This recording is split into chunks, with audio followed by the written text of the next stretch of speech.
Šiandien minima pasaulinė endodontijos diena. Kas ta endodontija, kurios pavadinimą man ištarti sudėtinga? Mums netrukus viską paaiškins klinikos Dentaminta gydytoja odontologė Austėja Kalkienė. Labas rytas. Labas rytas. Gerbiama Austėja, pats terminas tikrai girdėtas ne kiekvienam. Tai kas ta endodontija? Endodontija tai viena iš odontologijos sričių, viena iš disciplinų, kuri nagrinėja viską, kas susijęs su danties šaknimis. Tai yra infekcijos šaknyse ir aplink juose esančiose audiniuose. Jeigu taip pažiūrėtumėm į savo burną, žinoma, jų nematysime, mes matome danties vainiką, šaknis yra giliai po mūsų dantenomis ir kaulė. Tai mūsų mokslas yra apie tai. Teko girdėti, kad endodontija bent jau kartais yra vadinama ir aukštuoju pilotažu odontologijoje. Ar dantų kanalų gydymas iš tiesų yra labai sudėtinga procedūra, kuriai reikia tikrai daug ir technikos ir žinių? Turbūt būtų netiška, jeigu sakyčiau, kad mano darbas čia itin sudėtingas, bet be abejo, turbūt pagrindinis vardiklis čia yra tai, kad mums reikia labai didelės dėmesio koncentracijos viso darbo metu.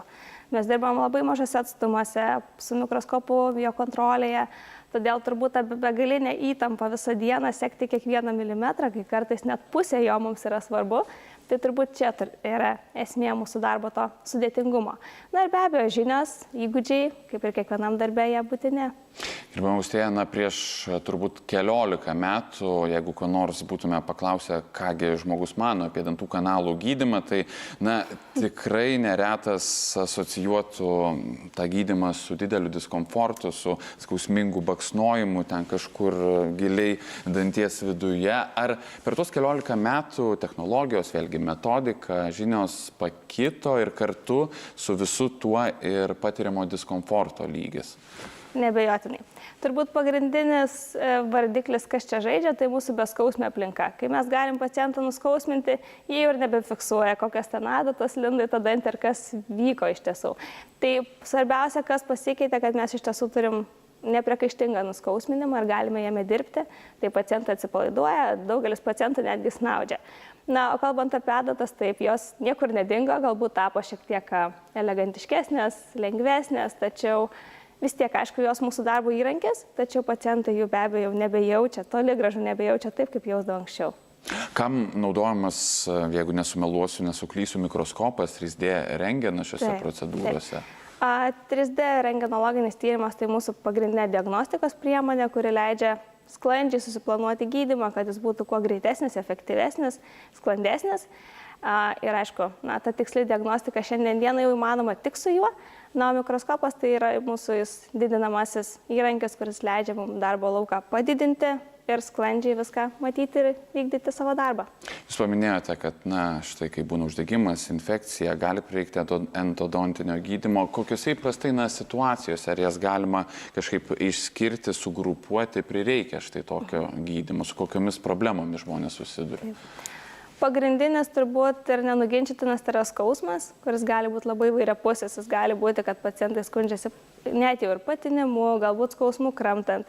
Kai kurie sako, kad naktį žadina danties skausmas, toksai pulsuojantis. Iš esmės įvairaus spektro skausmas dažniausiai yra tai, kas pakviečia pacientus pasirodyti ir pasitikrinti. Ir kaip taisyklė tai yra jau endodontinė bėda. Ir kita dalis pacientų, kurie nieko nejaučia, tai mes kalbam apie tokius lėtinius, stilius uždegimus, kurie vystosi mūsų kaulė po danties šaknimis ir aptinkami tik atsitiktinai apžiūros metu atlikus rentgenologinį tyrimą. Štai ta antroji situacija, kai neskauda ir tas atsitiktinumo faktorius, ar tai reiškia, kad reikėtų tiesiog reguliariai tikrintis ir užbėgti, kiek įmanoma, tiems nemalonumams už akių, į ką apskritai pasaulinės endodontijos dienos proga siekia gydytojai atkreipti dėmesį? Tai vienareikšmiškai, profilaktika yra pats geriausias gydymas, ar ne? Kuo mes dažniau reguliariau jį atliksim, tuo daugiau įvykių mes užbėgsim už akių ir kuo mažesnė procedūra, tuo, aišku, sėkmės procentas didesnis. Tai kuo ta ankstyvioje stadijoje mes viską aptinkam. O šitą dieną, ką norim atkreipti, tai turbūt kiekvieną visuomenės narį pakviesti pasiklausti, ar tai tikrai man nėra aktualu, ar aš neturiu kažkokių klausimų šioje vietoje paspręsti, ar tikrai mano dantų sveikata yra, viskas su jie gerai.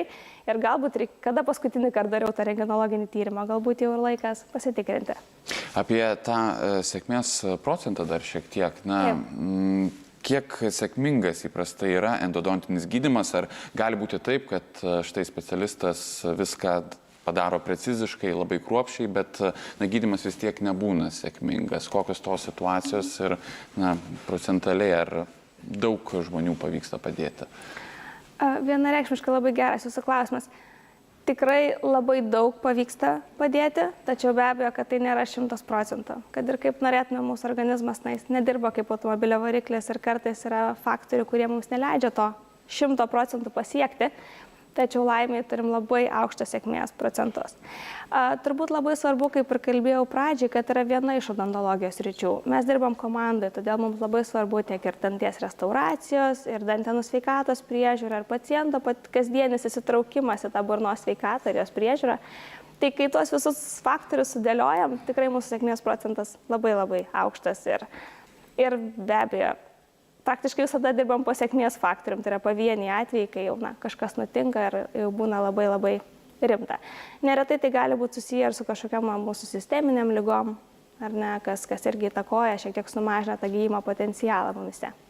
Ar tiesa, kad endodontijos specialistai prioritetizuoja natūralaus danties išsaugojimą, nes, tikrai turbūt būna situacijų, kai štai gal tiesiog verta rauti, jau nebekovoti dėl jo implantas ir rami galva. Ar vis tik prioritetizuojamas tas natūralaus danties išsaugojimas ir kodėl, jeigu taip? Taip, vienareikšmiškai aš net juokaudamas tą sakau pacientam, kad geriausia man būtų pasisadinti vieną pacientą savo kabinete, kuris turi ir implantą, ir nuosavus dantis. Tai jie visada nori saugoti savus dantis.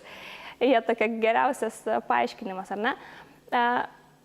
Be abejo, nesupraskim klaidinkim, implantas yra fantastiška priemonė ir net nesinorėtų galvoti, kur būtų mūsų odontologija be jų, bet jeigu turim šansą išsaugoti savo dantį, tai vienareikšmiškai turėtumėm dėl jo pasistengti. Vis tiek jo ilgamžiškumas, išlikimas burnoje, jo visas kramtymo aparatas, gebėjimas priimti kramtymų krūvį yra tikrai gerokai malonesnis, galų gale ir priežiūra daug lengvesnė negu implanto ar vainikėlio.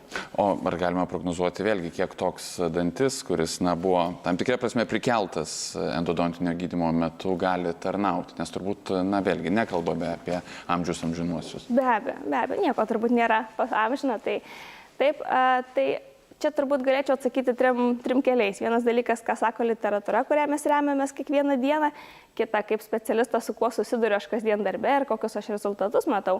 Bet pagrindinis turbūt, ką norėčiau pasakyti, tai kai mes sutvarkome visus faktus, tai reiškia ir endodontinį gydymą atliekam ir tvarkingai atstatom dantį, prižiūrim jo minkštuosius audinius, tai reiškia dantenų sveikatą. Aš turbūt nematau priežasčių, kodėl turėtų tarnauti trumpiau negu kitas dantis, ar ne? Tai kaip visi faktai sudėlioti, dantis tarnauja tikrai ilgai. Kai nepavyksta išsaugoti, tai yra pavienis, išskirtinis, labai specifiškas atvejis, kurį jau pradedama gydymą visada informuoju pacientą. Mes bandome. Čia jau labiau kalbam apie bandymą tą išsaugoti. Ačiū Jums už pasidalymą žiniomis su Labo ryto žiūrovais ir su pasaulinė endodontijos diena. Kalbėjausi su klinikos Dentaminta gydytoja odontologe Austėja Kalkienė. Mes visai netrukus